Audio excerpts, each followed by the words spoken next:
Good morning, everybody. Hi.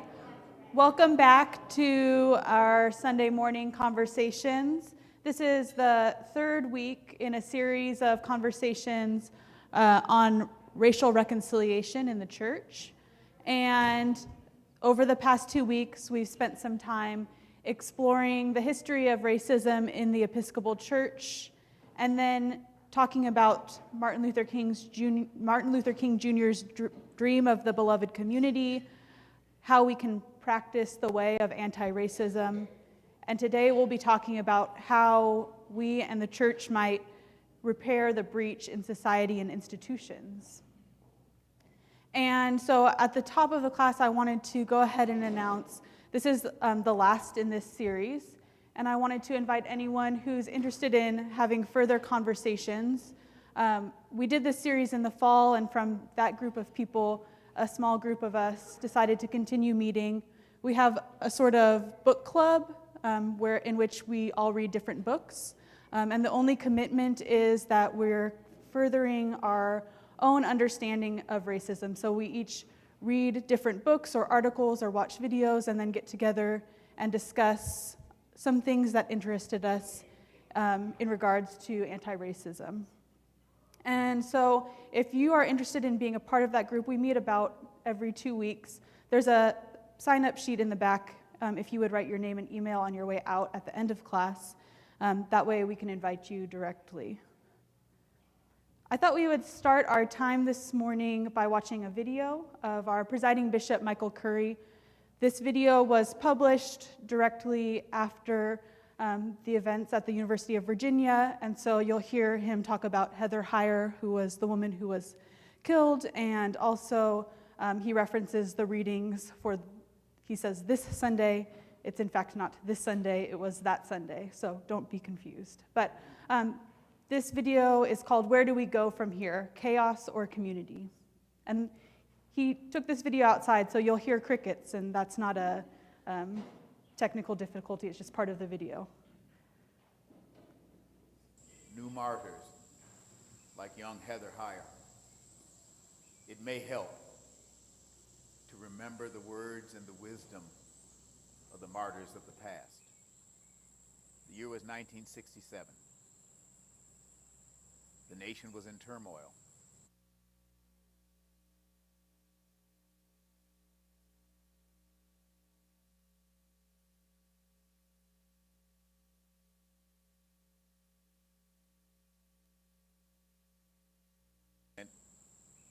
When there is a sense of darkness in our land, when sometimes hope feels and seems far away, in this moment when we must now remember new martyrs like young Heather Heyer, it may help to remember the words and the wisdom of the martyrs of the past. The year was 1967. The nation was in turmoil. There was war abroad, and turmoil within, and anxiety as to whether or not the very democracy would hold. There were riots in our streets, racial tension and animosity, and levels of poverty that had revealed themselves to a surprised nation. In 1967, Dr. Martin Luther King wrote and published his last book. The title of that book may well help us now. It was titled, Where Do We Go From Here? Chaos or Community? Where do we go from here? Chaos or community? The moment of crisis, of struggle, is also a moment of decision. And we are in a moment of decision. Chaos or community? I'm a follower of the Lord Jesus Christ because I truly believe that Jesus of Nazareth has shown us the way beyond the chaos to community, to God's beloved community. Jesus came and through the way of love showed us how to be right and reconciled with the God who created us, and has shown us how to be right and reconciled with each other as children of that one God who has created us all and as brothers and sisters. In so doing, the teachings, the life, the spirit, the person, the death, the resurrection of Jesus of Nazareth are pointing the way through the way of love to the beloved community. Now I know that there may be a sense in which notions of the beloved community of God, phrases like that, may sound nice but naive, may be idealistic but unrealistic. I've been around a while, and yet the truth is, the beloved community is not just idealistic, and it is not naive. In the horror of what we have seen and experienced on the streets of Charlottesville, neo-Nazis shrieking hatred, racial supremacy, shrieking language and words like Jews will not replace us, racial animosity, bigotry, vile. In those voices and those shrieks, we have seen the alternative to the beloved community. And the alternative to the beloved community is unthinkable. We cannot, we must not, and we will not go there. The truth is, Jesus has shown us the way. People of goodwill, of all stripes and types and religious traditions, following the way of love, can find the way to the beloved community. I don't think it's an accident that the readings for the Holy Eucharist this Sunday, from the 45th chapter of Genesis, the 56th chapter of Isaiah, the 11th chapter of Romans, and the 15th chapter of Matthew, that each one of those readings assigned for this Sunday point in the direction of God's vision and God's passionate desire to create the beloved community out of the fragments of our humanity and with this whole creation. That is not an accident, for that is the very mission of God in this world, and that is the work of Jesus and people who follow him. Moments of crisis are times of decision. And this is a time of decision. And we who follow Jesus of Nazareth have made a decision to follow the way that leads to beloved community. Included with this video and with the written transcript of it are resources that may be helpful so that you and we together as the Episcopal Church can participate in the work of Jesus, following his way, the work of racial reconciliation, the work of reconciling us beyond all our divisions, the work of working together with God and all people of goodwill to realize the beloved community of God. And maybe the wisdom of the past can help us even now. Where do we go from here?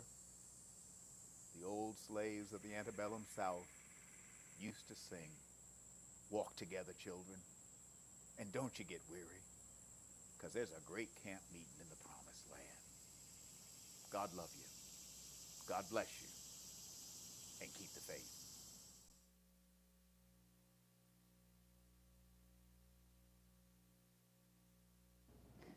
So, as we hear in the video, our presiding Bishop Michael Curry says that part of following the way of Jesus is working towards racial reconciliation.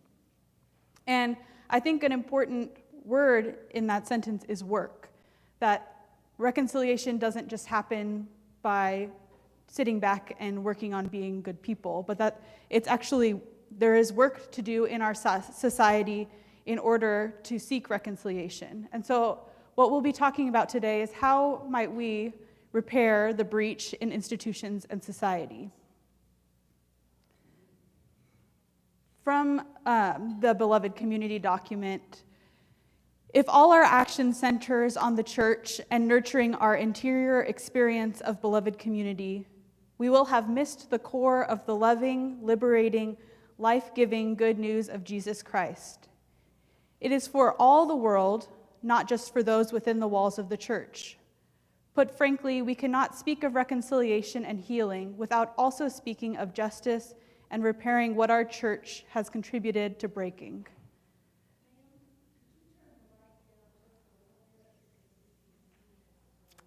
I don't know how to do that, but Dan will come up and turn it down, or David will turn it down for us.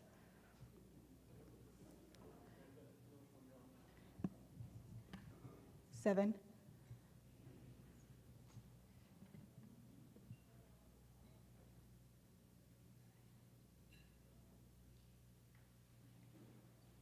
Okay. Can you all still hear me? Okay. So the point here is that the church extends beyond our own walls, and we have to think about the way that the church has relationship with society as a whole. And so I wanted to begin by asking all of you, what institutions do you interact with in your life? And so for me, the answer would be I interact directly with the institution of religion, being that I work for the church. I also interact directly with the educational system, being a campus chaplain.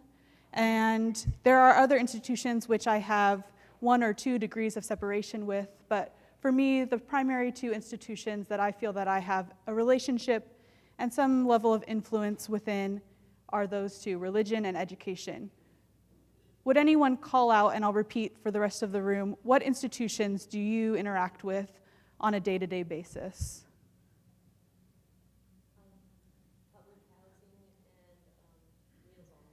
Public housing, Meals on Wheels. So hunger, food insecurity. Prisons. Occupational safety and health. Early child care education. I'm sure many of us know doctors and lawyers and teachers. And so we already have relationships with these institutions in society. The church already has relationships with these institutions, which I'll get into in a minute.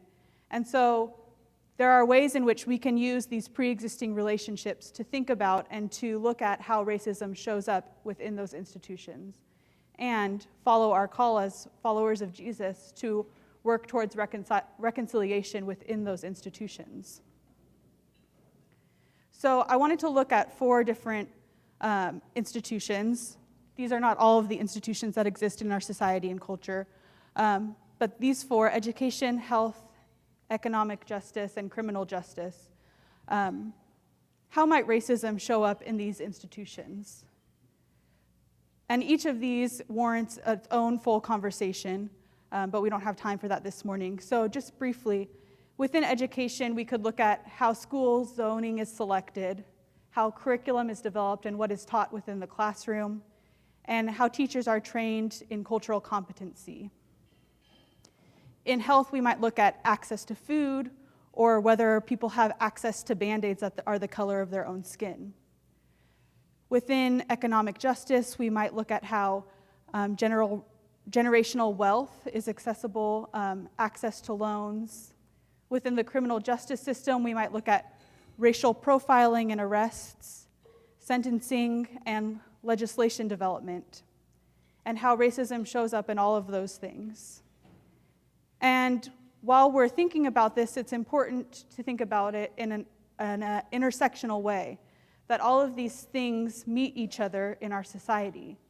So we must ask ourselves, how does poverty meet race, meet food justice? Or how does race meet criminal justice, meet gender justice?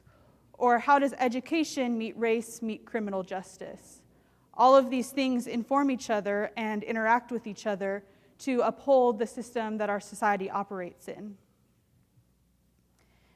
And so I want to also point out that St. Paul's has relationships with institutions in the ministries that we participate in and the ministries which our church holds. Within health, we have relationships through community clinic or healing touch, helping pause, therapy dogs, or Rosen movement and yoga. In economic justice, we have community meals or the Little Free Pantry, Canopy Refugee Resettlement, Angel Tree, Seven Hills, Episcopal Relief and Development, and Cooperative Emergency Outreach. In criminal justice, we have Prison Story Project, Prison Eucharist, Prison Enneagram, Dick Johnson Children's Camp, Magdalene House, and many, many more that I could go on to list. But the point is that these different ministries which we participate in and which we support can be active agents of change or of addressing how racism and racial reconciliation shows up in our world. And so I want to take the rest of our time this morning in conversation groups because I am a believer that the most transformation happens in direct interaction rather than listening to someone speak to you. And so I wanted to invite you to discuss with each other in what ways might God be calling us to address racism through the ministries of St. Paul's, or in what ways might God be calling you to address racism in your fields of influence. And addressing racism doesn't have to be some big project. It doesn't have to be like, we're going to do a 10-week series on anti-racism in my occupation and it's going to solve all the problems. But there are simple ways of addressing racism.